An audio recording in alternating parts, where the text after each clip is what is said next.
لله نحمده ونصلي ونسلم على رسوله الكريم أما بعد أعوذ بالله من الشيطان الرجيم بسم الله الرحمن الرحيم ذلك الكتاب لا ريب فيه هدى للمتقين صدق الله مولانا العظيم وبلغنا رسوله النبي الكريم الأمين إن الله وملائكته يصلون على النبي يا أيها الذين آمنوا صلوا عليه وسلموا تسليما والصلاة والسلام عليك يا سيدنا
خاص طور پہ آستانہ عالیہ حضرت سیدنا امام علی الحق قدس سرہ العزیز کے مسند نشین جناب پیر سید بلال شاہ صاحب امام دامت برکاتہ العالیہ، ہمارے لیے بڑا اعزاز اور شرف ہے کہ آپ اس مجلس میں جلوہ افروز ہیں اور مسند زینت ہیں۔ ڈاکٹر عتیق افضل صاحب،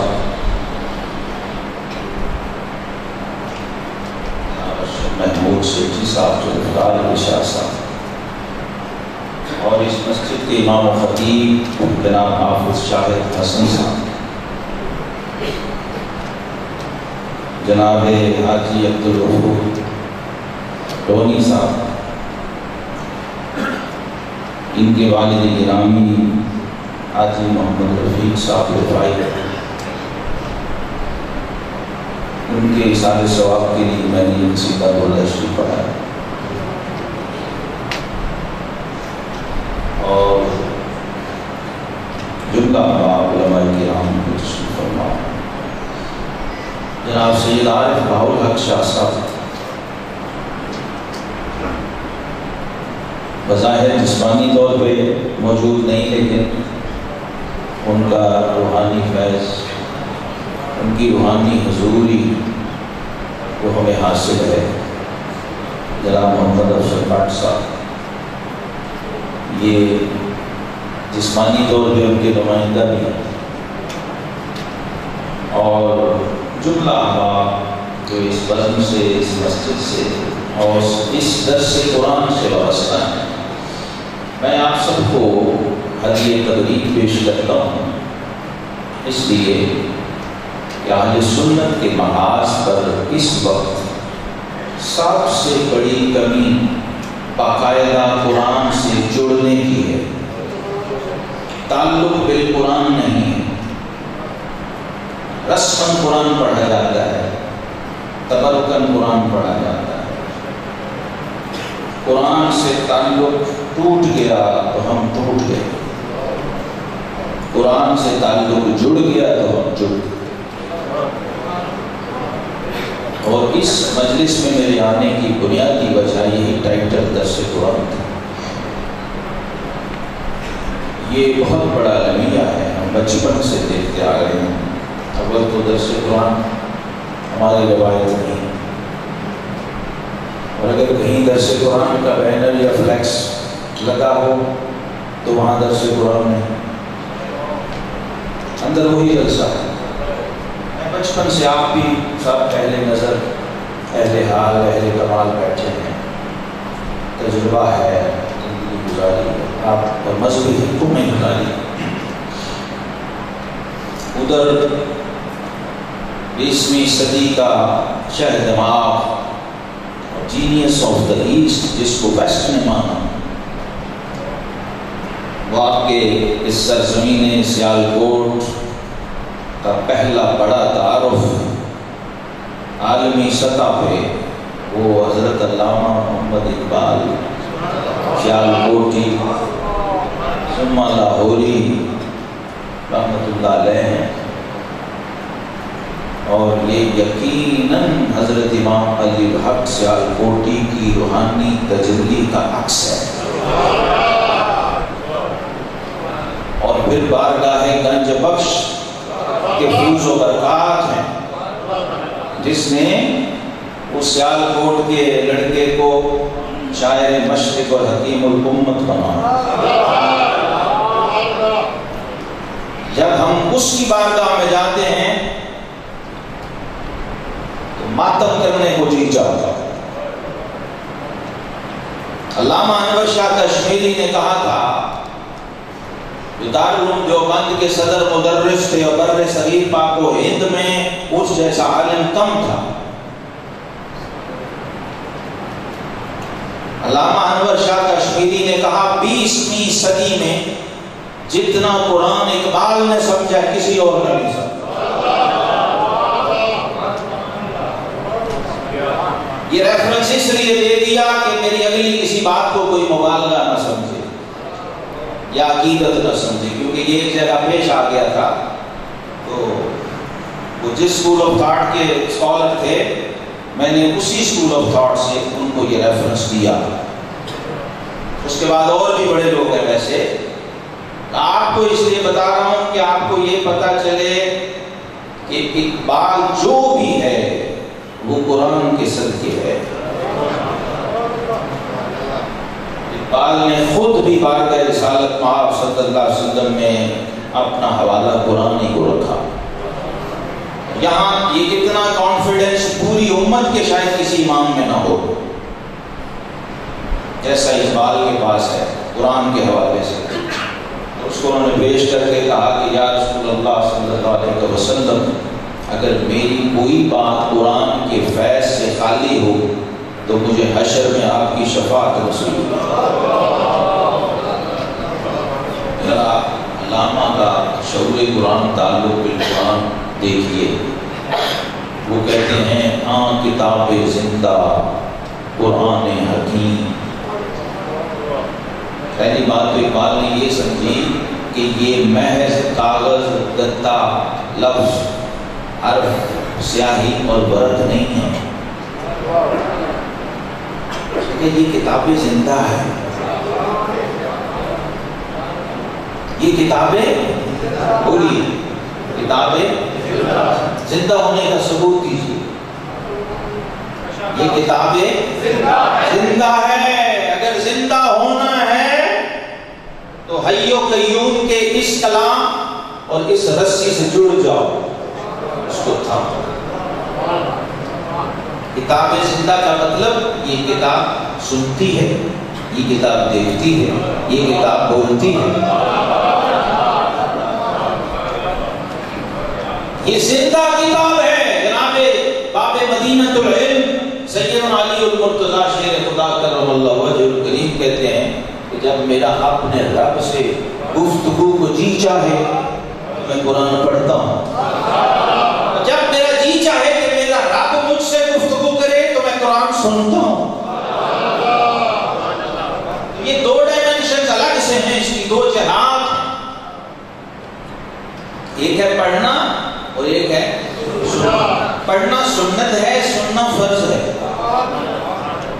پڑھنا سنت، تلاوت کرنا اور تلاوت سننا فرض۔ اسی وجہ سے ہمارے امام الائمہ امام اعظم ابو حنیفہ رضی اللہ تعالیٰ نے فرمایا وَإِذَا قُرِئَ الْقُرْآنُ فَاسْتَمِعُوا لَهُ وَأَنصِتُوا لَعَلَّكُمْ تُرْحَمُونَ۔ قرآن خود یہ کہہ رہا ہے، جب قرآن پڑھا جا رہا ہو تو کیا کرو، پوری توجہ سے اسے سنو اور خود خاموش رہو۔ تو ہمارے امام نے قرآن کی اس آیت سے یہ استدلال کیا کہ جب مقتدی امام کے پیچھے کھڑا ہو، با جماعت نماز پڑھ رہا ہو، تو چونکہ امام تلاوت کر رہا ہے، اب مقتدی کے ذمہ دو فرض ہیں۔ پہلا یہ کہ اسے دھیان سے سنے، دوسرا یہ کہ خود خاموش رہے، خود کچھ نہ کرے۔ یہ قرآن نے خود ہی سمجھا دیا ہے۔ تو قرآن کو سننا بھی اگر آپ نے سیکھنا ہے تو قریب ترین آدمی ہمارے علامہ اقبال ہیں۔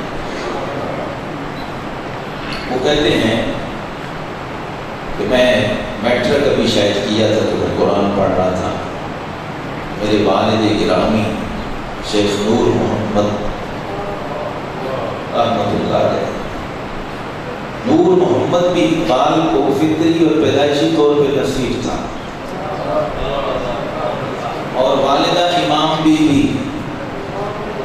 جن کی صبح کی درود اور نعت کی آواز سے وہ کہتے ہیں میری آنکھ کھلتی تھی فجر۔ بال کہتے ہیں میں قرآن پڑھ رہا تھا، میرے والد نے کہا بیٹا کیا کر رہے ہو؟ میں نے کہا ابا جی قرآن پڑھ رہا ہوں۔ تو انہوں نے کہا قرآن سمجھ آتا ہے تمہیں؟ ابا جی ابھی سمجھ تو نہیں آتا، ابھی تو دیکھ کے پڑھ رہا ہوں، ابھی تو پڑھنا سیکھنا۔ فرمایا کہ اگر قرآن کو سمجھنا چاہتے ہو بیٹا تو قرآن کو ایسے پڑھو جیسے قرآن تم پہ اتر رہا ہے۔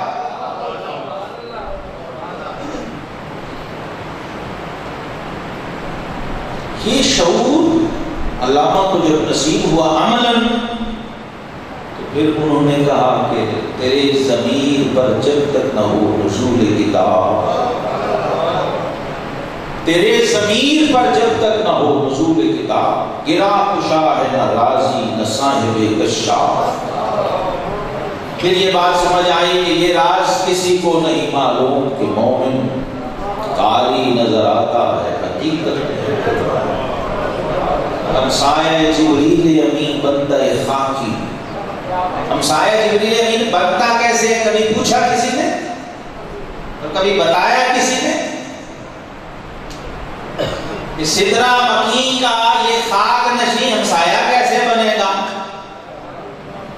یہ 4-5 فٹ کا مٹی کا پتلا یہ نوریوں کے امام اور بیت المعمور کے امام روح القدس کا ہمسایہ کیسے بن سکتا ہے؟ کبھی سوچا آپ نے؟ تو اقبال کو تو ہمسائے ہی ملی جبریل امین، اس کے کلام میں جگہ شواہد ہے۔ یہ جبریل امین کا تعلق ہے جو بول رہا ہے اقبال کے کلام میں روح القدس کا، اور روح القدس کی معرفت کے بغیر بھی قرآن سے تعلق نہیں بنتا۔ قرآن ایک ایسا مرکزی نقطہ ہے جو آپ کو جو قرآن سے جڑ جائے تو ایک جہت سے رب سے جڑتا ہے، تعلق باللہ۔ قرآن کی دوسری جہت ہے تعلق بالجبریل، اور قرآن کی تیسری جہت ہے تعلق بالمصطفیٰ، تعلق بالرسول صلی اللہ علیہ وسلم، چوتھا خود قرآن۔ تو یہ بیک وقت آپ کو ان 3 جہات سے جوڑتا ہے، وابستہ کرتا ہے۔ تو شیطان کبھی یہ گوارا کرے گا، کبھی اینٹی فورسز یہ چاہیں گی، دشمن قوتیں یہ چاہیں گی کہ بندہ ایک ہی کلک پر 3 جگہ پہ اٹیچ ہو جائے، ایک لمحے میں، کبھی بھی نہیں چاہے گا۔ لہذا آپ کی آخری دوڑ اب کیا ہے؟ یہ بڑی سے بڑی قرات کانفرنس کر رہی ہے، بہت بڑا کمال اور کریڈٹ سمجھا جاتا ہے۔ آپ حضرات محترم یہ ایسی بزم ہے کہ آپ نے یہ بات کہہ رہے ہیں، اگر اپنے آپ سے مراد ہم سب ہیں، امام اپنے مقتدی کو، پیر اپنے مرید کو، استاد اپنے شاگرد کو، باپ اپنے بیٹے کو، بڑا اپنے چھوٹے کو قرآن کی صرف سورہ فاتحہ سے جوڑ دے، یہ میں تشخیص کر کے عرض کر رہا ہوں، تو مقصد پھر بھی حاصل ہو۔ اس لیے کہ سورہ فاتحہ شریف وہ ہے کہ جناب سیدنا علی المرتضیٰ شیر خدا کرم اللہ وجہہ الکریم فرماتے ہیں کہ جو کچھ قرآن میں ہے نا وہ اللہ نے سارا سورہ فاتحہ میں رکھ دیا۔ جو اسرار و رموز، جو معارف، جو انوار، جو تجلیات پورے قرآن میں بکھرے پڑے ہیں، وہ سارے کے سارے سورہ فاتحہ کی 7 آیتوں میں سمٹ گئے، سب المصاحف۔ اور کہتے ہیں جو کچھ رموز اور اسرار سورہ فاتحہ میں ہیں وہ سب کے سب بسم اللہ میں سمٹ گئے، اور جو کچھ بسم اللہ میں ہے وہ سب بسم اللہ کی با میں چھپا ہوا ہے، اور جو کچھ با کے اس حرف میں ہے وہ سب کچھ با کے نقطے میں سمٹ گیا ہے، اور فرمایا با کا وہ نقطہ میں علی ہوں۔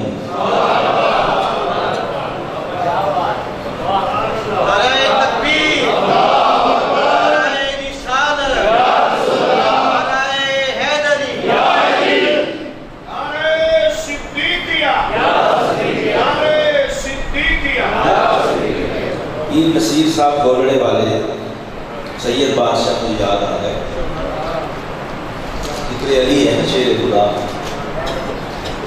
فرماتے ہیں جو پست ذہن ہو یہ اس کے بس کی بات ہے، جو پست ذہن ہو یہ اس کے بس کی بات نہیں۔ علی سے پوچھ کہ کتنا عظیم تھا صدیق،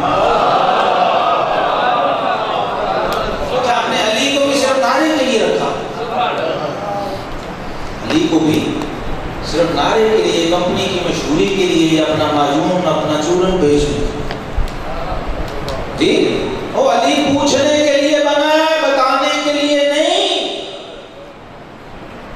تم علی کو بتا کے کریڈٹ لے رہے ہو؟ کبھی علی سے پوچھا؟ ہاں، علی کے گھر سے یہ گواہی آئی ہے کہ مولا کائنات کو باب مدینہ العلم کو مولوی صاحب، ذاکر صاحب، خطیب صاحب بتایا نہ کر، پوچھا کر۔ پہلے تو تیرا ٹیسٹ ہوگا نا، سارا چیک ہوگا، جینیٹیکل ٹیسٹ، تو کہاں سے بول رہا ہے اور تیرے مقاصد کیا ہیں؟ تو علی کو بتانے والوں میں سے ہے یا علی سے پوچھنے والوں؟ جو علی کہے با کا نقطہ میں ہوں، ابھی بھی علی کو بتائے گا۔ مطلب کیا ہے کہ علی کے دروازے پہ جب بھی دستک دو تو یوں جھولی پھیلا کے خیرات مانگو، علی مجھے عقیدہ دے، علی مجھے ایمان دے، علی مجھے قرآن دے، علی مجھے علم دے۔ کبھی مانگا کسی نے علی سے یہ؟ جبکہ علی بنا ہی اس لیے تھا، انا مدینۃ العلم، فرمایا میں علم کی کائنات ہوں، وعلی بابھا، اور علی اس کا دروازہ ہے۔ تو کیا خیرات لینی تھی علی سے؟ عقیدہ سیکھنا تھا، ایمان سیکھنا تھا، قرآن سیکھنا تھا، علم کا، معرفت کا۔ علی شہنشاہ دائرہ ولایت ہے، علی شہنشاہ دائرہ ولایت ہے۔ یہ کیا ہوتا ہے دائرہ؟ یہ پھر کبھی میں آپ کو بتاؤں گا۔ بات یہ ہے کہ علی پوچھنے کے لیے بنا ہے، علی بتانے کے لیے۔ تو جب علی سے پوچھا کہ حضور یہ بتائیے کہ اس کائنات میں نبیوں اور رسولوں کے بعد سب سے افضل ہستی کون ہے؟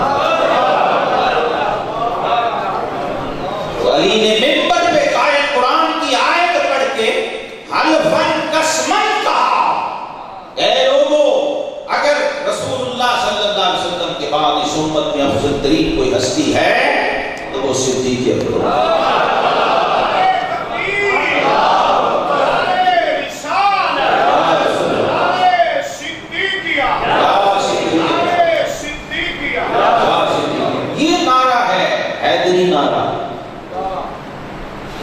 نعرہ حیدری، یہ ہے حیدری نعرہ جو شیر خدا نے منبر پہ خود لگوایا اور اپنی اولاد کو، اپنے بچوں کو، اپنی نسلوں کو سکھایا، ان کی رگوں میں اتارا اور ودیعت کیا۔ اس لیے سیدنا امام جعفر صادق رضی اللہ تعالی عنہ، جہاں سے سارے سادات کی نسل چلتی ہے، غوث پاک کے ننیالی جد اور غوث پاک کے جد اعلیٰ، ان کی بارگاہ میں آج پہلی بار اس بار مجھے حاضری نصیب ہوئی ہے۔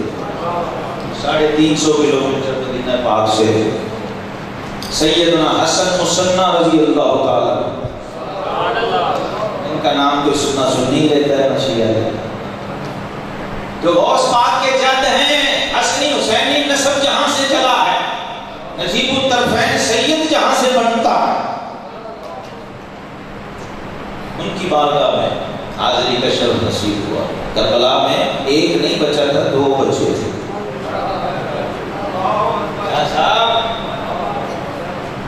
یہ سید بادشاہ کی بارگاہ میں اپنی حاضری لگوا رہا ہوں، سیدنا امام علی الحق کی بارگاہ میں کہا کرتا ہوں تم چھوٹا علی تمہیں سمجھ نہیں آیا تو بڑا علی۔ اہل سنت کی طرح صاف تو دیکھو بھائی، یہاں جماعت علی ہمارے پاس، دیدار علی ہمارے پاس، بھو علی ہمارے پاس، داتا علی، حق علی ہمارے پاس، تو بھی تو بڑی لمبی لسٹ ہے۔ جب تک یہ علی سمجھ نہیں آئیں گے وہ علی نجف والا سمجھ نہیں آئے۔ یہ ان کی معرفت کے ذرائع ہیں کہ اس دروازے تک پہنچنے کے لیے ٹریکس اور رستے بنے ہوئے، ان سے ہو کے جاؤ، ان سے پوچھ کے جاؤ، ان کو سمجھ کے جاؤ، تو تب وہ سمجھ آئیں گے، تب ان کی معرفت نصیب ہوگی۔ یہ نسب جس بارگاہ سے چلا الحمدللہ اس بار ہمیں وہاں بھی حاضری کا شرف نصیب ہوا، اور ایسی بارگاہ بھی ایک سید زادے ہمارے ساتھ تھے ہندوستان سے، وہ حسینی سید تھے، حضرت سیدنا بندہ نواز کے سدراز رحمۃ اللہ تعالی کی اولاد میں سے وہ بھی ساتھ تھے۔ پھر وہ نیچے میں کہ آپ ہی جا سکتے ہیں، آگے ہمیں تو ہمت نہیں ہے۔ وہ گئے، پھر مزار شریف تک گئے اور وہاں سے مزار پاک کی خاک لائے، تو وہ خاک پاک ابھی میں بھی تھوڑی سی اس میں سلایا، وہ سونگے تو ایسی خوشبو ہے کہ ہم نے بھی الحمدللہ بہت نہیں تو دنیا کی اعلیٰ ترین خوشبو میں سونگی ہے۔ میرے دوستوں نے بھی گواہی دی کہ اس خاک کو سونگتے ہیں تو کوئی خوشبو یاد نہیں آتی کہ یہ وہ ویسی ہے، یہ اس ویسا۔ امام حسن مجتبیٰ کے لخت جگر اور امام حسین کے داماد ہیں، جہاں سے نسب سادات چلا ہے۔ تو سیدنا امام جعفر صادق رضی اللہ تعالیٰ عنہ فرمایا کرتے تھے، لوگوں ولدنی الصدیق مرتین، کہتے تھے میں ایک نسبت سے علی کا بیٹا ہوں، دو نسبتوں سے ابوبکر کا بیٹا ہوں، کیونکہ سیدوں کا جو ننیال ہے، نانا کا ہے، یہ صدیقی ہے، ان کے دادا علی ہیں، نانا صدیق اکبر ہے، اس لیے ان کو دونوں کی شان اور عظمت کو بیان کرنا ہے اور عقیدے میں ڈنڈی نہیں مارنی۔ شیر خدا نے جو عقیدہ دیا اپنے ماننے والوں کو، اپنے بچوں کو، اپنی اولاد کو، وہ کیا ہے؟ افضل البشر بعد الانبیاء بالتحقیق سیدنا ابو بکر صدیق۔ جب ہمارا نعرہ اہل سنت کا لگے گا، نعرہ رسالت کے بعد نعرہ صدیق کے لگا کے بتائیے یاد ہو گیا کہ نہیں؟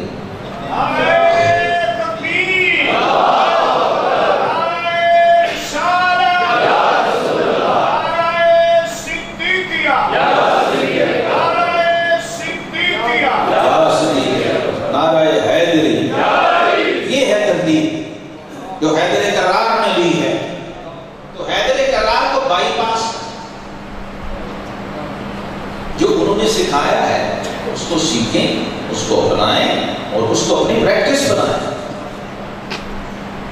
ان کو بتانے کی یا سمجھانے کی کوشش نہ کریں، ان کی معلومات میں اضافہ کرنے والا لال ماں نے پہلے ہی نہیں کیا۔ ان سے لینا ہے، ان سے سیکھنا ہے، ان سے خیرات لینی ہے۔ یہ قرآن بھی نہیں سمجھ آتا ان کے بغیر۔ یہ دیکھیے نا کیا چین بنائی ہے، اور بات کتاب سے شروع کی تھی، ذالک الکتاب، علی کا دامن تھامے تو کتاب کو نقطہ بنا دے۔ اب کتنا کوئی غزالی راضی پیدا ہوگا قیامت تک بتائیے۔ اور اقبال نے تو یہاں تک کہا ہے کہ تیرے زمین پر جب تک نہ ہو نزول کتاب، گرا کشا ہے نہ راضی نہ صاحب کشا۔ زمخشری کو بھی پڑھ لو، تفسیر کبیر بھی پڑھ لو، قرآن سمجھ نہیں آئے گا، قرآن سے ذاتی تعلق نہیں بنے گا۔ ہمارا سب سے بڑا المیہ یہ ہے کہ ہم اللہ کو بھی کسی کے بہاف میں مانتے ہیں، رسول کو بھی کسی کے بہاف میں مانتے ہیں، اور قرآن کو بھی چاہتے ہیں کہ مولوی صاحب کے بہاف بھی پڑھ لیں۔ اب علامہ کی اپروچ دیکھیے ذرا، علامہ اقبال بٹ صاحب نے مجھے 2 شعر بھیجے تھے، تو اس میں کتنی اور اضافہ ہو گئے۔ جب اس کی شرح کریں گے تو خود علامہ اقبال سے آپ پوچھتے ہیں، اتنے کے مسئلے تو وہ بھی حل کر دیتے ہیں پر جائے بغیر ہی۔ تو علامہ کہتے ہیں ببندے صوفیو ملا اسیری، تو صوفی اور ملا کے چکر میں پھنسا ہوا بھائی، حیات از حکمت قرآن نگیری، تو زندگی کا سلیقہ پرانی حکمتوں سے اخذ کیوں نہیں کرتا؟ بایاتش ترا کار جزی نیز کہ از یاسین او آساں بلید۔ یہ حکیم الامت نے قوم کے نفس پہ ہاتھ رکھ کے تشخیص کی، تو اس نے کہا اب تک تو قرآن سے اتنا جڑ پایا ہے کہ جب بابا تیرا فوت نہ ہو رہا اور اس کی روح پرواز نہ کر رہی ہو تو اس کے سرانے تو یاسین پڑھنی شروع کر۔ آیاتش ترا کار جزی نیز کہ از یاسین او آساں بھی، جو کتاب مردے زندہ کرنے آئی تھی تو اس کتاب کو زندہ کی روح نکالنے کے لیے استعمال کر رہا ہے۔ صحیح مسلم شریف میں سیدنا فاروق اعظم رضی اللہ تعالی عنہ کی روایت رسول اللہ صلی اللہ علیہ وسلم نے فرمایا ان اللہ تعالی یرفع بهذا الكتاب اقواما ويدعو به آخرین، کما قال صلی اللہ علیہ وسلم فرمایا اللہ رب العزت اس کتاب قرآن کے ذریعے قوموں کو رفتیں، عظمتیں اور بلندیاں عطا فرماتا ہے، اور اسی کتاب قرآن کے ذریعے قوموں کو ذلیل و پست کر دیتا ہے، گرا دیتا ہے۔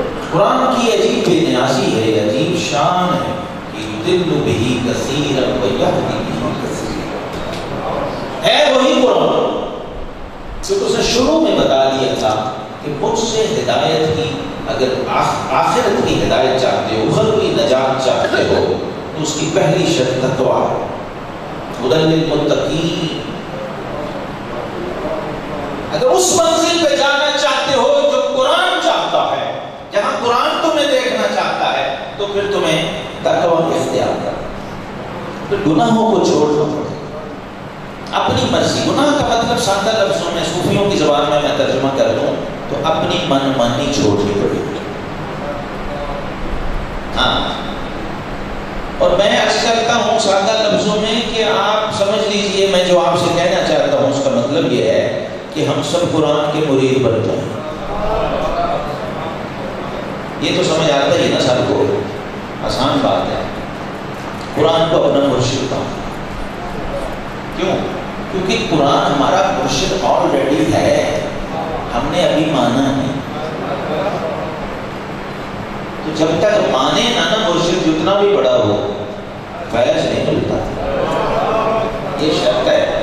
بندہ کہتا ہے میں گیا حضرت امام علی الحق میری دعا، میں کہ یار تو جانتے نہیں امام علی الحق کون ہے، تو اینٹ پتھر کے پاس گیا ہے، تو اینٹ پتھر کے پاس گیا ہے، تو مرمر کے سنگ مرمر کو سلام کر کے آیا ہے، اور اس پہ چار ہار ڈال کے چادر چڑھا کے تو سمجھتا ہے کہ تو حاضری دے، ایسا نہیں ہوتا۔ رضی اللہ عنہ والوں سے پوچھو، مسند احمد میں ہے، سیدنا ابو ایوب انصاری رضی اللہ تعالیٰ نبی پاک صلی اللہ علیہ وسلم کے روضہ پاک پہ جو اس وقت کچی مٹی کی قبر تھی، کوئی گنبد نہیں، کوئی جالی نہیں، دورے صحابہ ہے، تو آپ حاضری پیش کر رہے ہیں۔ اب ذرا حاضری کا انداز دیکھیے، حاضری کیسے پیش کر رہے ہیں؟ یہ میزبانی رسول ابو ایوب انصاری جو استنبول کے قلعے کے نیچے آرام فرما ہے، آپ حاضر ہیں بارگاہ رسالت پاک صلی اللہ علیہ وسلم میں، اور قبر اقدس سے یوں لپٹے ہوئے ہیں جیسے کوئی جفا ڈالتا ہے،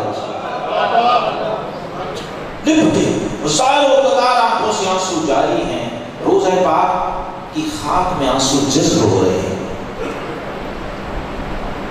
اپنی کیفیت مستی میں ہیں، جذب کے عالم میں ہیں۔ پیچھے سے گورنر مدینہ آیا، اس نے یہاں سے گریبان پیچھے سے کالر سے پکڑا اور کھینچا، یہ کیا کر رہے ہو؟ ایسے آتے ہیں قبروں پہ؟ یہ روایت دیکھیں کتنی پرانی ہے، اور یہ مدینہ ہی میں ہے اور آج بھی چل رہی ہے۔ مروان بن حکم گورنر مدینہ، جب اس نے یہ حرکت کی، معلوم نہیں تھا یہ کون ہے، دیکھا نہیں ہے کون شخص ہے، کوئی لپٹا ہوا ہے، تو جو ہی میزبان رسول نے یوں چہرہ ہٹایا کہ اس کی طرف دیکھا، اب وہ سوچ میں پڑ گیا کہ یہ رضی اللہ عنہ والے پہ کیا فتویٰ لگاؤں گا، جسے رب نے کہا ہو میں اس سے راضی ہوں اور یہ مجھ سے راضی ہے، تو وہ ٹھٹک گیا، مبہوت ہو گیا، پریشان ہو گئے، چھوڑ کے کہنے لگا کہ آپ مجھے نہیں پتا تھا آپ ہیں، میں کہا پتہ نہیں کون شخص، تو آپ نے بڑے جلال سے فرمایا ہے مروان تو سمجھتا ہے کہ میں گارے مٹی اور پتھر کے پاس آیا ہوں؟ فرمایا میں اللہ کے رسول کی بارگاہ میں حاضری پیش کر رہا ہوں۔ تو جب تک مزار والے سے تعلق نہیں بنے گا، مزار سے کچھ نہیں ملنا۔ یہ قرآن بھی ایسے ہی ہے، جب تک سے گتا سمجھو گے، جلد سمجھو گے، سیاہی سمجھو گے، ورقہ سمجھو گے، اللہ کا قاعدہ علیحدہ کر لوں، ذرا آج سمجھ رہے ہیں کہ قرآن کا لنگر پیش کر رہا ہوں۔ حدیث قدسی ہے، بخاری مسلم کی متفق علیہ حدیث ہے۔ رب کائنات نے فرمایا انا عند ظن عبدی بی، فرمایا میں بندے کے ساتھ ویسے ہی پیش آتا ہوں جیسا وہ مجھ سے گمان کرتا ہے۔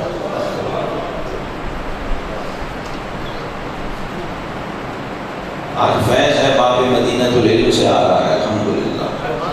جناب شیخ خدا علی المرتضیٰ کرم اللہ وجہ الکریم فرماتے ہیں مسجد نبوی میں داخل ہوا، دیکھا ایک بدو تھا، جلوکر میں بیٹھا اپنے رب سے راز و نیاز کر، گریہ و زاری مناجات و محویت کا عالم تھا کہ میں بھی دیکھنے لگ گیا۔ کوئی منظر کسی کو روک لے تو اس کا مطلب کوئی اٹریکشن اس میں ہو تو رکتا ہے۔ ایسی محویت تو ایسی کیفیت بڑی آئیڈیل سچویشن ہے، ایسی ہونی چاہیے۔ تو کہتے ہیں جو ہی میں قدم اٹھاتا چلتے اس کے قریب کہ اس کی سرگوشی میرے کان میں آنے لگی تو وہ کہہ رہا تھا اے میرے رب مجھے ایک بکری کا بچہ دے دے۔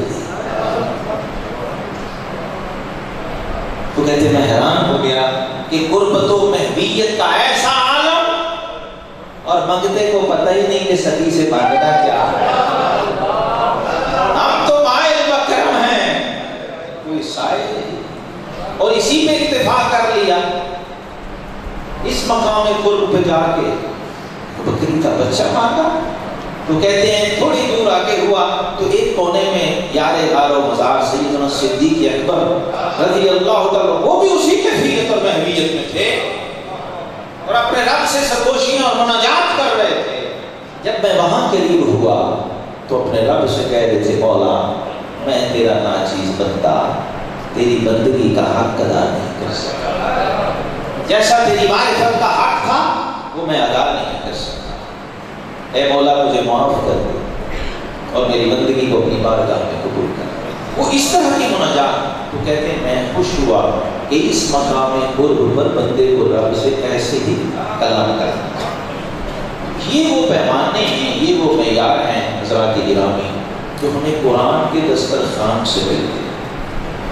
قرآن کا ایک تعارف یہ ہے کہ ہمارے آقا صاحب قرآن امام الانبیاء والمرسلین صلی اللہ علیہ وسلم فرماتے ہیں کہ القرآن معذبۃ اللہ فی الارض۔ یہ بات اپنے دل میں 2-3 بار دہرا لیں۔ نبی کریم علیہ السلام نے فرمایا قرآن زمین پر اللہ کا دسترخوان ہے۔ قرآن زمین پر اللہ کا دسترخوان ہے۔ آپ ذرا سوچئے اللہ کے دسترخوان پر کیا کیا نعمت نہیں ہوگی۔ یہاں دنیا کا کوئی ادارہ کوئی کمپنی دسترخوان رمضان میں لگا دے تو اس الوہی دسترخوان پر اس آفاقی دسترخوان پر کوئی نعمت ہوگی تو نہ ہو۔ اور اعلیٰ حضرت امام اہل سنت سے اگر پوچھیں تو وہ کہتے ہیں آسماں خان زمین خان زمانہ مہمان۔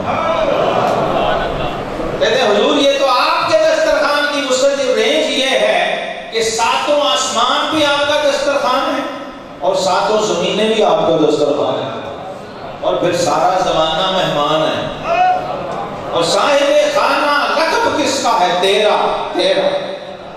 یہ جو آپ کو دیا ہے رب نے وہ دسترخوان اتنا بڑا ہے تو جو اپنا ہوگا اس کی رینج کیا ہوگی تو آپ قرآن سے پوچھ لیجئے ولا رطب ولا یابس الا فی کتاب مبین۔ کائنات کی خشک و تر میں کوئی چیز ایسی نہیں جو اس کتاب روشن جو اس کتاب مبین۔ اور صاحب قرآن ہمارے آقا صلی اللہ علیہ وسلم کے سب سے جونیئر سٹوڈنٹ 11 سالہ سٹوڈنٹ سیدنا ابن عباس رضی اللہ ان کی مثال دے رہا ہوں۔ صفہ یونیورسٹی کا نرسری کا سٹوڈنٹ، ذرا اس کی رسائی دیکھیے۔ سیدنا ابن عباس رضی اللہ عنہ فرماتے ہیں کہ اگر میرے اونٹ کی رسی جنگل میں گم ہو جائے، وہ اونٹ کا جو گھٹنا باندھنے والی رسی ہوتی ہے اتنی سی ہوتی ہے، فرمایا اگر جنگل میں گم ہو جائے تو میرے آقا نے مجھے قرآن ایسے پڑھایا ہے کہ میں قرآن کھول کے ڈھونڈتا ہوں۔ میں وہ رسی ڈھونڈنے جنگل میں نہیں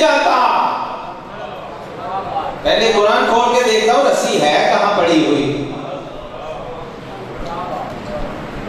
یہ جونیئر اسٹوڈنٹ کا حال ہے تو سوچئے صدیق اکبر کی نگاہ کہاں جاتی ہوگی. فاروق اعظم. یہ قرآن کا ذرا ایک پہلو یہ بھی دیکھ لیجیے آپ, ایک جھلک. ایک ماشاءاللہ خوشبو پھیل گئی اور پہنچ گئی ہے اور ہمیں ادھر و ادھر کر دیا. خدا کا ہم اور نہ دیکھتے تاکہ میں گفتگو کر رہا. تو جناب فاروق اعظم رضی اللہ تعالیٰ, یہ وہ پہلو ہے حضرات محترم قرآن کا جو اصل ہے. اور میں نے تو اس کو بیان کرنے والا بھی اپنی زندگی میں نہ دیکھا ہے نہ سنا ہے. میری دل کی جو سب سے بڑی حسرت رہی ہے علمی دنیا اور علمی سفر میں, طلب علم میں, وہ یہ تھی کہ میں کسی سے یہ سنوں. آپ کا تو مصوری کوئی نہیں. علامہ کو اس کا ٹچ تھا, علامہ اقبال کو, کیونکہ قرآن کا الٹیمیٹ رزلٹ یہ ہوتا ہے جس کی میں مثال عرض کرنے لگا ہوں. سیدنا فاروق اعظم رضی اللہ تعالیٰ عنہ, یہ وہ شخص ہے جو اکیلا 1000 پہ بھاری تھا. یہ وہ شخص ہے جو لشکر میں کھڑا ہو تو اکیلا نظر آتا تھا, اتنا قاتل. یہ وہ جنگجو اور شاہ سوار جو گھوڑے پہ رکاب میں پیر رکھ کے کبھی سوار نہیں ہوتا.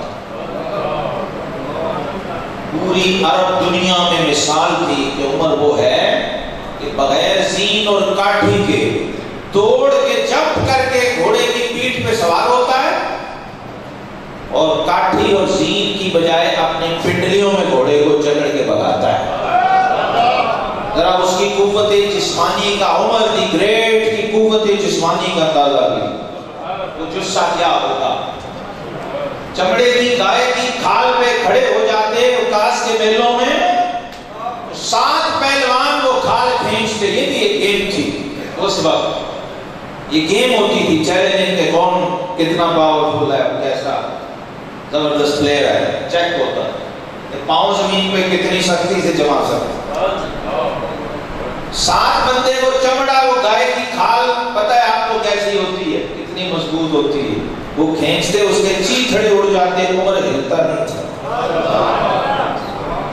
اس چمڑے کے چیتھڑے اڑ جاتے تھے, عمر وہیں ڈٹ کے جم کے پڑا. اس عمر کو کسی نے ٹھایا ہے تو وہ قرآن ہے. اس لیے اقبال نے اس امت کی بیویوں, بیٹیوں, بہنوں, ماؤں سے کہا تھا کہ تو میدانی کے سوزے گرہتے تو.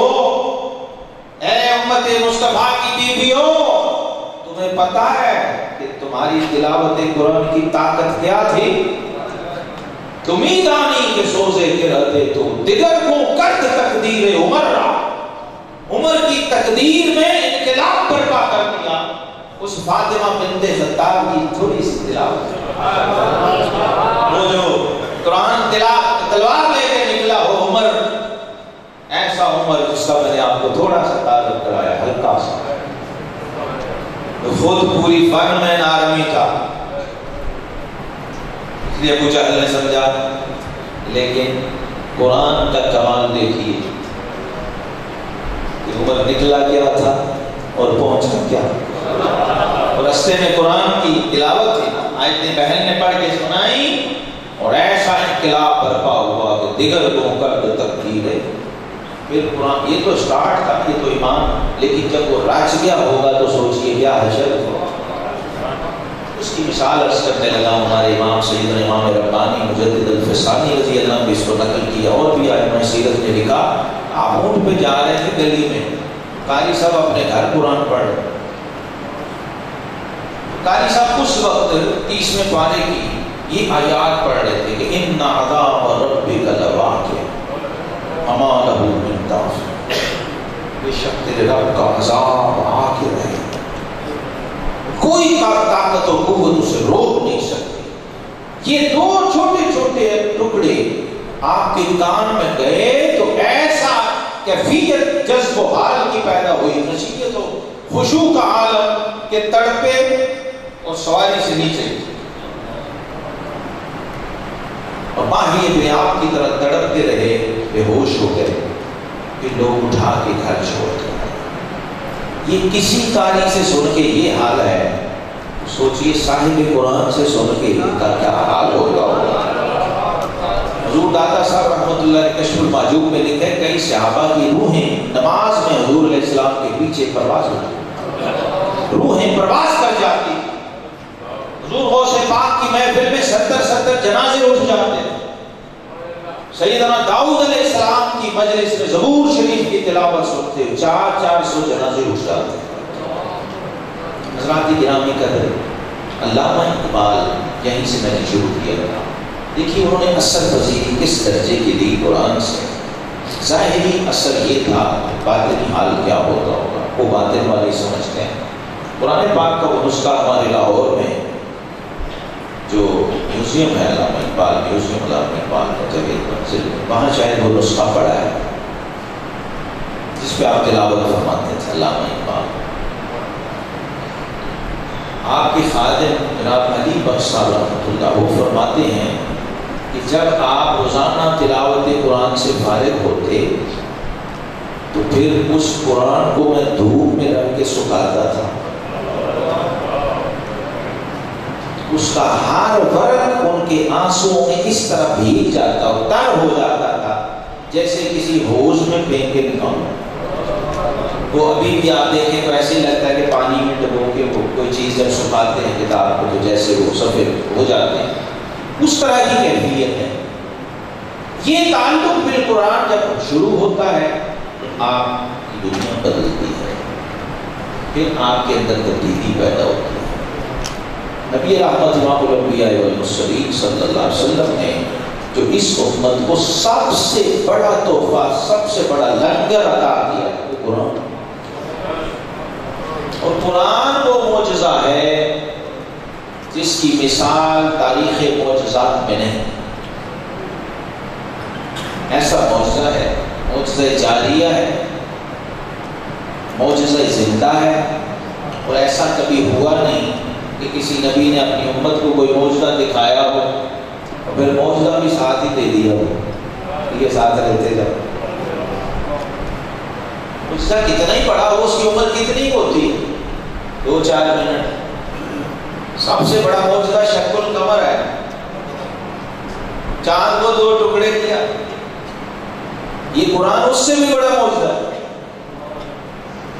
بلکہ قاضی اعجاز مالکی رحمۃ اللہ علیہ لکھا ہے یہ معجزہ نہیں ہے، یہ 6666 معجزوں کا مجموعہ ہے، کیونکہ آیت کا ترجمہ ہی معجزہ، آیت کہتے ہی معجزے کو ہیں۔ کبھی سوچئے کہ اس کی ہر لائن کو آیت کیوں کہتے ہیں؟ اس نے صرف ماننے والوں سے نہیں منوایا، جس نے رب کو نہیں مانا، جس نے رسول کو نہیں مانا، قرآن نے اس سے بھی اپنی شان منوائی۔ عرب کے جاہل بدوؤں سے قرآن نے خراج تحسین لیا، قرآن نے اپنی شان و عظمت تسلیم کروائی ہے۔ امام جلال الدین سیوطی رحمہ اللہ لکھتے ہیں وہ قاری صحرا میں پڑھ رہا تھا، فاستہ بما تؤمر، قاری صاحب یہ تلاوت کر رہے تھے، بدو سن کے سجدے میں گرا، پوچھا کہ آپ نے کس کو سجدہ کیا؟ اس نے کہا اس کلام کی فصاحت کو۔ ہم وہ بد نصیب لوگ ہیں جو قرآن کی داد بھی نہیں دے سکتے، کلام الہی کی داد دینے کی استعداد اور ایبلٹی بھی ہمیں پیدا نہ ہو تو ہم کس بات کے مسلمان ہیں؟ اس لیے آج یہ عہد کر کے اٹھیے کہ میں سورہ فاتحہ شریف سے جڑوں گا۔ میں نے شروع میں آپ کو اتنا آسان اور شارٹ کٹ نسخہ دیا ہے کہ کوئی بڑا اور بچہ میرا نہیں خیال جو یہاں بیٹھا ہو اسے سورہ فاتحہ نہ آتا، اس کے سینے میں سورہ فاتحہ محفوظ ہے انشاءاللہ۔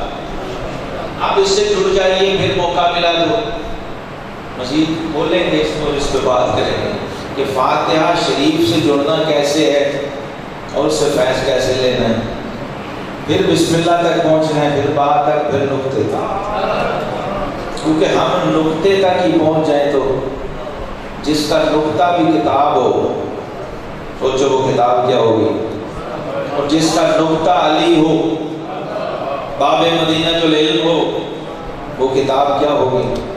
اس کتاب کی شان میں کچھ شعر ہیں، واٹس ایپ میں پڑھنے لگا۔ قرآن کی شان بھی کاش ہم ہماری محفلوں میں آ جائیں۔ حضرت عبداللہ بن مسعود رضی اللہ عنہ کہتے ہیں، بخاری شریف کی حدیث ہے، کہتے ہیں ایک دن میں بیٹھا تو میرے آقا کریم علیہ السلام نے فرمایا کہ ابن مسعود مجھے قرآن سناؤ۔ یہ ہے نشانی سچے محب کی، سچے عاشق کی پہلی نشانی یہ ہے۔ آقا کریم علیہ السلام نے فرمایا مجھے قرآن سناؤ۔ وہ کہتے ہیں میں نے حیران ہو کہ حضور میں اور آپ کو قرآن سناؤں؟ قرآن تو خود آپ پہ نازل ہوا ہے۔ آقا کریم علیہ السلام تسلیم نے فرمایا انی احب ان اسمعه عن غیری، فرمایا ابن مسعود مجھے تو پتہ ہی ہے، مجھ پہ تو اتر ہی ہے، لیکن آج میں چاہتا ہوں کہ محبوب کی بات دوسرے کی زبان سے سنتے تھے۔ اس لیے رومی فرماتے ہیں خوش طرح باشد کے سر دل براں، گفتہ آیت در حدیث دیگراں۔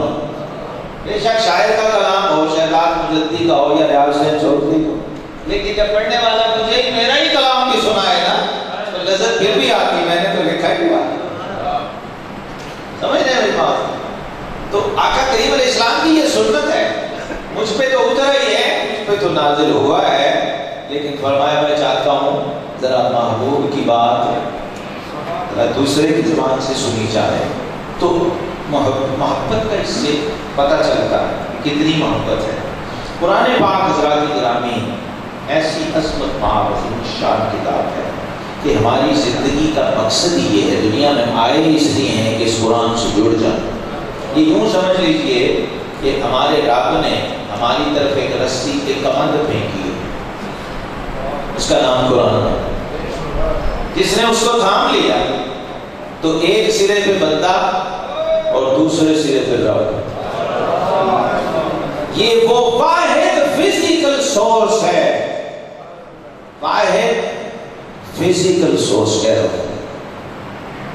اس کے لیے کسی ریاضت مجاہدے چلے کشف باطن کی ضرورت بس یوں پکڑ لینی آپ، فزیکلی موجود ہے قرآن ہمارے پاس، اللہ کی رسی ہے، اس کے ساتھ جڑنا ہے اور تعلق بنانا۔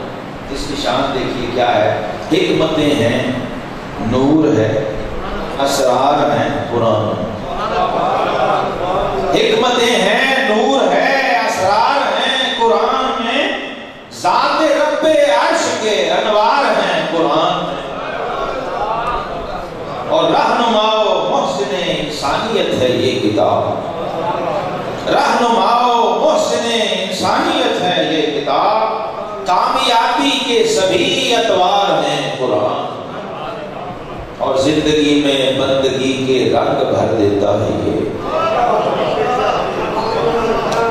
زندگی آمد برائے بندگی، تو وہ سیکھنی کہاں سے؟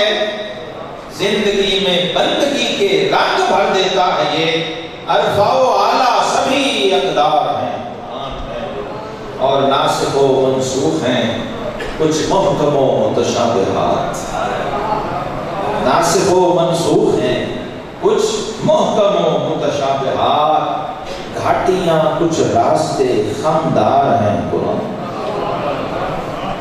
ہے پیام زندگی یہ مردہ قوموں کے لیے، ہے پیام زندگی یہ مردہ قوموں کے لیے، روح پرور تازہ تر افکار ہیں قرآن۔ میری ماں جی جب بھی یہ شعر پڑھتا ہوں مجھے یاد آ جاتی ہے، اللہ ان کا سایہ سلامت رکھے۔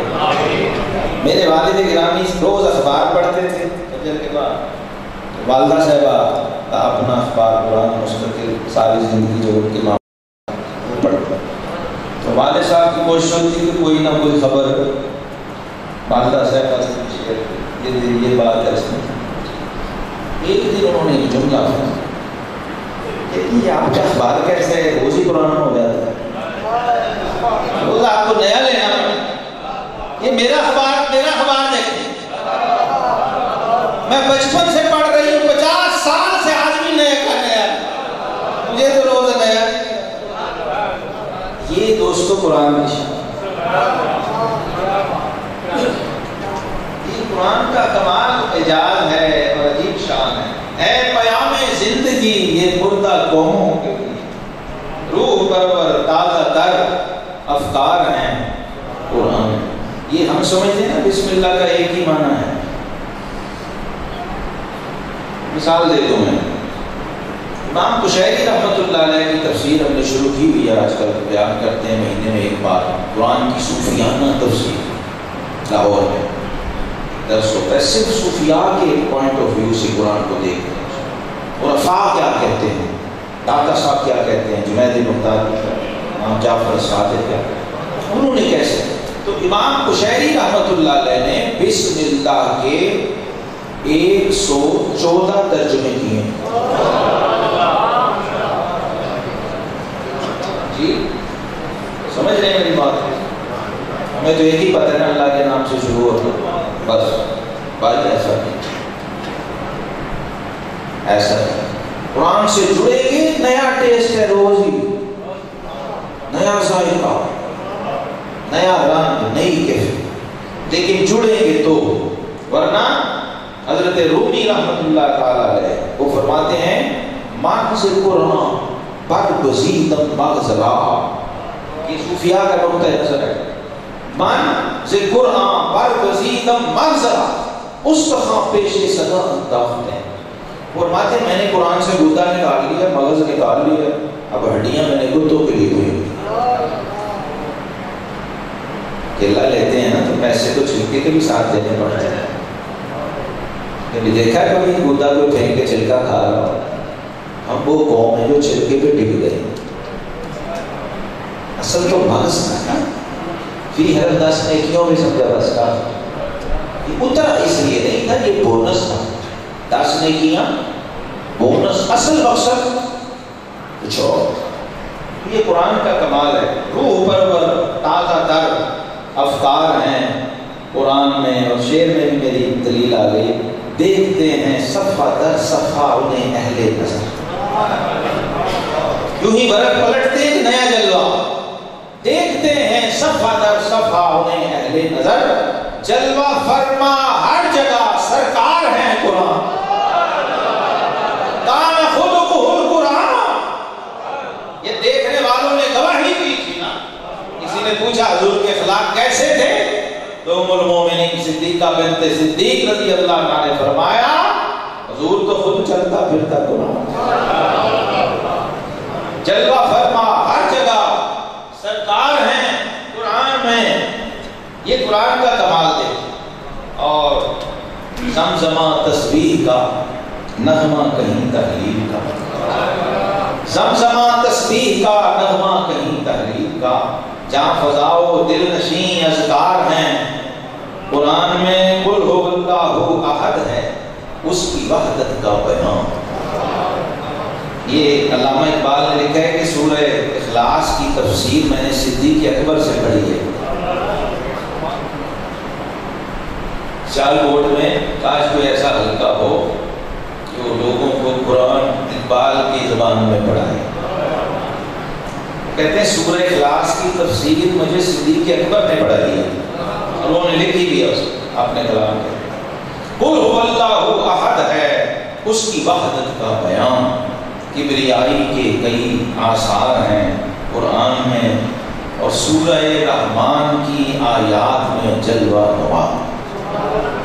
سورہ رحمان کی آیات میں جلوہ نما اس کی قدرت کے حسین شاہکار ہیں. قرآن میں ماضی و حال اور مستقبل کی ہے اس میں خبر. ماضی و حال اور مستقبل کی ہے اس میں خبر. جلوہ گر شہزاد سب ادوار ہیں قرآن. ماضی دیکھ لو, حال دیکھ لو, مستقبل, سارے زمانے. بلکہ قیامت کے بعد جنت و دوزخ بھی اگر دیکھنی ہو تو وہ بھی قرآن میں ہے. حکمتیں ہیں, نور ہے, اسرار ہیں قرآن میں. ذات رب عرش کے انوار ہیں قرآن. باخر کا وارا ہے سب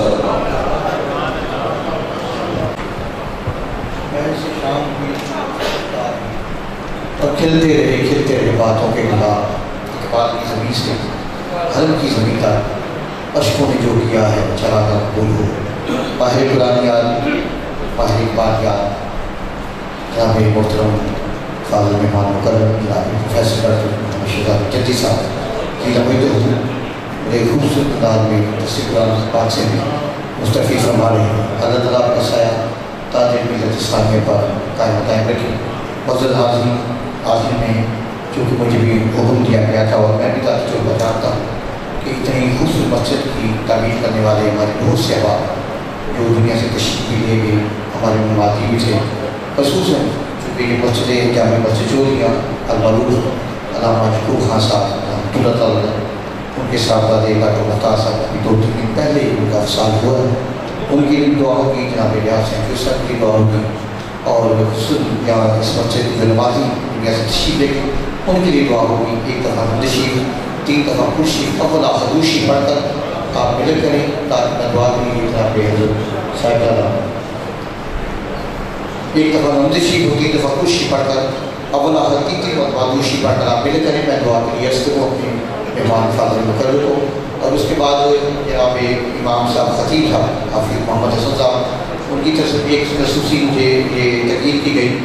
آپ صاحب احباب جو سرپرستی کرتے ہیں درس قرآن کی وہ ہماری مسجد انتظامیہ ہے, ہمارے بزرگ ریاض کے ممبران ہیں, نمازی ہیں, محلے والے ہیں, وہ حافظ صاحب کے ساتھ خصوصی تعاون فرمایا کریں تاکہ انشاءاللہ تعالیٰ یہ درس قرآن جو ہے یہ مسلسل بڑی خوبصورتی کے ساتھ اسی طرح دو شو کے ساتھ جاری. سر یہ مالی لحاظ کے ساتھ ضرور تعاون فرمائیے. آپ دوسری بڑی 3 دفعہ بلا کر اور ایک مرتبہ ہم تشریف کے دفعہ خوشی پڑھ کر حضور میں شخص کی خدمت پیش کی ہے دعا کے لیے. تو وہ فرما رہے ہیں کہ آپ ہمارے شریفین سے بھی تشریف لائے ہیں.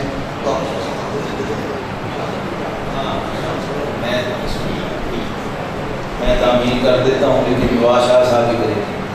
بسم اللہ اللہ صلی اللہ سیدنا وعلیہ وسلم جلد کل معلوم ہے. ٹھیک ہے.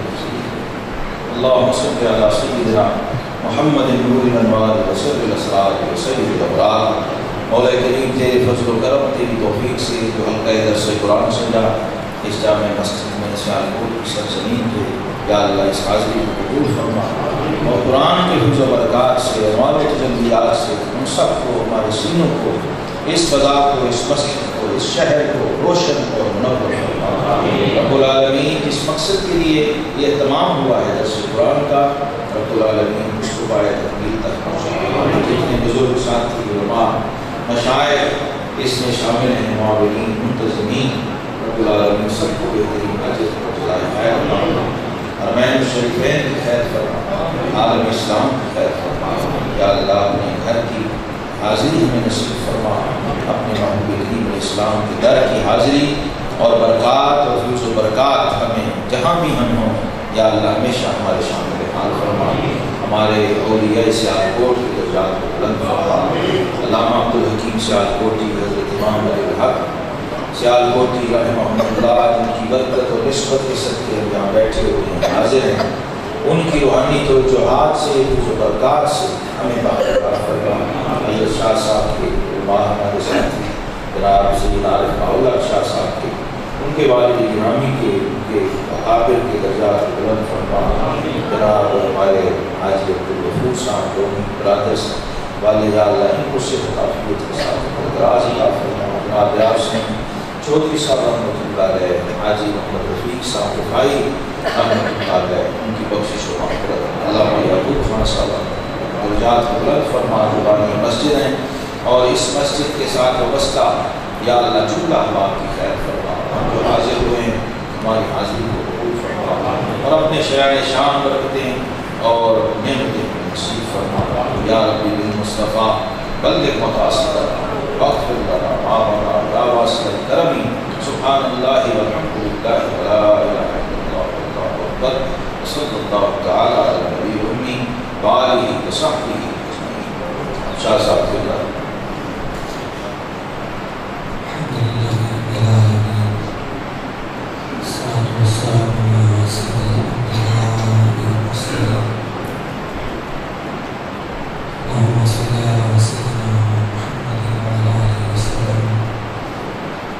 ربنا ظلمنا انفسنا وان لم تغفر لنا وترحمنا لنكونن من الخاسرين.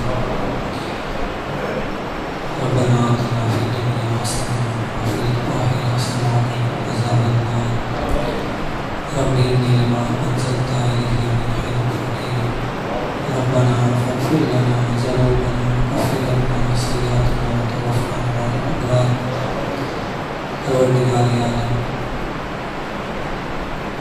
فرما رہے ہیں مجھ سے مانگو میں عطا کروں گا. تیرے یہ بندے تیرے گھر میں سائل بن کر عاجز مسکین ہو کر اپنی جھولیاں پھیلائی تیری بارگاہ میں حاضر مولا جسے قرآن پاک ہوا اور ہم نے علماء کرام سے سنا کہ تو جس سے برائی کا ارادہ کرتا ہے اس کو دین کی سمجھ عطا فرما. مولا اس درس قرآن کے صدقہ ہم سب کو اپنے قرآن سے وابستہ فرما. مولا ہماری محافل کو ایسے محافلوں میں بدل دے. ہماری محافل درس قرآن جس طرح آج ہوا اس انداز میں بدل دے. ہمیں قرآن سے وابستہ فرما. اس قرآن پاک کا اصحاب ثواب جو نے کوشش کی مولا جس نے اس میں کاوش کی مولا سب کو جگہ ہے عطا فرما. اور ہمارے شہزاد مجددی صاحب جیسے شخصیات عمر میں علم میں عمل میں برکت عطا فرما. مولا ہمیں اس طرح کے اسکالر وزیر عطا فرما. مولا ہمارے ممبروں پر ایسے اسکالر عطا فرما. ہمارے مساجد میں ایسے امام عطا فرما. مولا اس مسجد سے وابستہ جتنے اہل ایمان چلے گئے سارے مقصد جو اس کا دنوں میں انتقال ہو رہے ان کے بارے میں فرما رہے تھے. مولا پیارے حبیب صلی اللہ علیہ وسلم کا صدقہ کامل مغفرت فرما. جتنے بیٹھے مولا ہمارے والدین نبی پاک صلی اللہ علیہ وسلم کی تمام امت کی مغفرت فرما.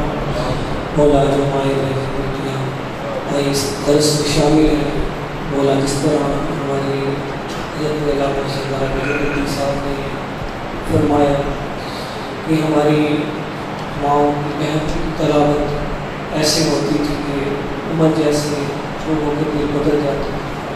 مولا وہ دوبارہ بہاریں دیکھنا نصیب فرما. ہمارے گھر میں مولا تلاوت کی بہاریں نصیب فرما. مولا ہمارے ہاتھوں سے قرآن لے لیا گیا, موبائل پکڑا دیے گئے, ہمارے بچوں کو موبائل کی طرف لگا دیا گیا. مولا ہمیں دوبارہ قرآن عطا فرما دے. مولا ہمیں دوبارہ قرآن سبق کی عطا فرما. اور تو خیر حضرت سیدنا امام علی بخشی رحمۃ اللہ علیہ ہماری دعائیں دلان کی دعائیں کی شفع قبولیت عطا فرما. مولا ہم بے قدر لوگ ہیں. حضرت اللہ عبدالحکیم سیالکوٹ کی جیسی شخصیت کو ہم نے بلا دیا, آپ کی مزار اقدس کو بے رونق کر دیا. مولا تو کرم فرما, ان کے مزار کی تقدس کو بحال فرما دے, ان کے مزار کی رونقوں کو بحال فرما دے. حضرت سیدنا امام علی الحق رحمۃ اللہ علیہ جیسی درگاہ جس طرح معاملات ہونے چاہیے قرآن و حدیث کے مطابق ہمیں ایسے معاملات کرنے کی توفیق عطا فرما. آپ کے دلوں میں جو دعائیں سب اپنی دعائیں مانگیں.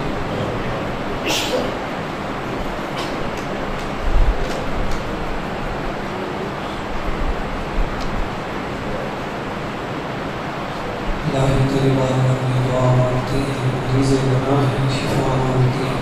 ربنا لا تؤاخذنا إن نسينا أو أخطأنا ربنا ولا تحمل علينا إصرا كما حملته على الذين من قبلنا ربنا لا تحملنا ما لا طاقة لنا به واعف عنا واغفر لنا وارحمنا أنت مولانا فانصرنا على القوم الكافرين. اللہ تیرا شکر ہے کہ تو نے حرمین شریفین کی بہاریں واپس دیکھنا نصیب فرمائی. مولا خوش نصیب جو گئے ہوئے ہیں ان کا قبول فرما, جو ہو کر آئے ہیں ان کا صدقہ ہمیں بھی مدینہ پاک کی بہار حاضر نصیب فرما. ہم سب کی قسمت میں مدینہ پاک لکھ دے مولا ایمان کے ساتھ دنیا سے جانا نصیب فرما. بندے سے پہلے سچی مقبول تو نصیب فرما. مرتے وقت ہے وافیت والی ایمان والی شہادت والی موت نصیب فرما. مرنے کے بعد بلا حساب سب کی مغفرت فرما. صلی اللہ تعالیٰ علیہ سیدنا محمد علیہ. آخر میں میزبان کیفے جناب ڈاکٹر ٹھیک افسر صاحب سیٹھی صاحب, جناب عبدالقادر شاہ صاحب, دیگر ممبران کی طرف سے مدثر ریاض صاحب کی طرف سے عثمان امیر جوہری صاحب کی طرف سے آپ صاحب کا بہت شکریہ. معزز مہمانوں کا بہت شکریہ. آپ تشریف لائے محفل کو رونے بخشی. تمام علماء کرام حضور نزدیک سے تشریف لائے. اللہ تعالیٰ سب کو سلامت رکھے، ہماری مائیں بہنیں بیٹیاں تشریف لائیں، اللہ تعالیٰ سب کو سلامت و کرامت رکھے۔ بہت شکریہ حضرت صاحب کی